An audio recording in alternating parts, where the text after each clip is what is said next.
Hi, this is Arlene Stewart at my home in Manassas, Virginia. Welcome to my yard. I don't have too much in bloom right now. I've already had the daffodils and narcissus blooming, but right now I have a few azaleas, some dogwood, and redbuds just coming out. I also have a lot of hostas that are just starting to come up. Today's flower fun is to give you some simple design ideas to brighten your day without having to leave your home.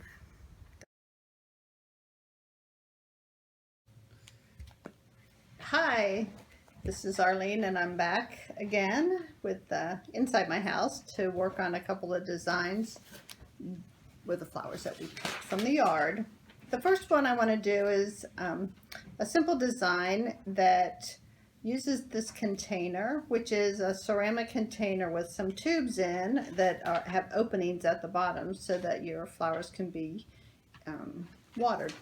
But this is kind of a large container for the flowers that I have. So I'm going to make this container using a votive holder, a small needle pin holder, and some plastic tubes, or you could use straws if you don't have tubes like this. So I've picked my flowers from the yard, some of the narcissus that I have. They're pretty small. That's another reason why I probably wouldn't want to use this container, because I think they're small for that size container. So we're going to create a smaller container that we can hold these flowers in. So first of all, I have my votive. I have a small needle pin holder that I can fit right inside. I'm using some floral clay that I'll roll out to a little short snake, and you make into a ring and put that on the bottom of your pin holder. You set that in and give it a little twist, and that helps to support it in there, and it will hold it, and it will hold the even when you add water, it will hold it in place.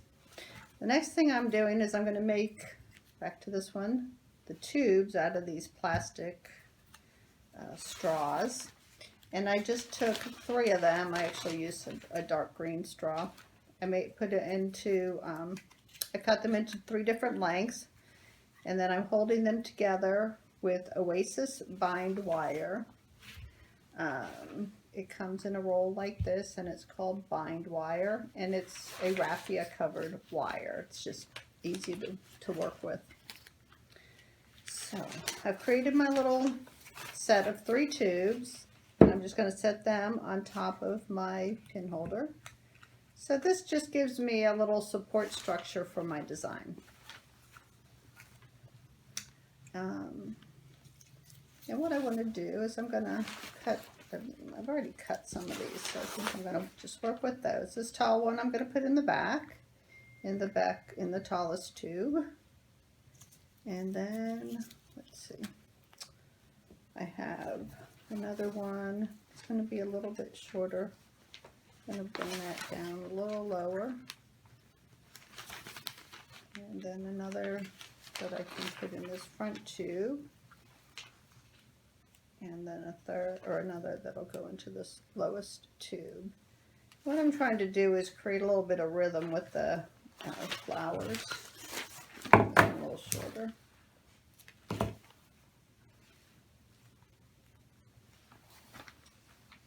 Okay.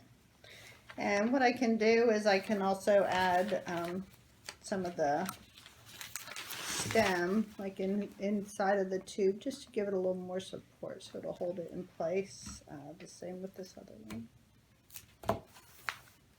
Or you can have more flowers. I just have a few. So I kind of like this position. They start at the top, they sort of curve around, and your eye follows them down to the bottom. Then I cut some hosta leaves. These are just some small hosta leaves that I'm going to place around the base. Just follow it around, and it'll kind of hide some of the plastic, but it will also hide the pin holder. And then when I'm done, I'm just going to add a little water to the bottom. Since this is such a small little container, you just have to make sure you've watered it a couple of times.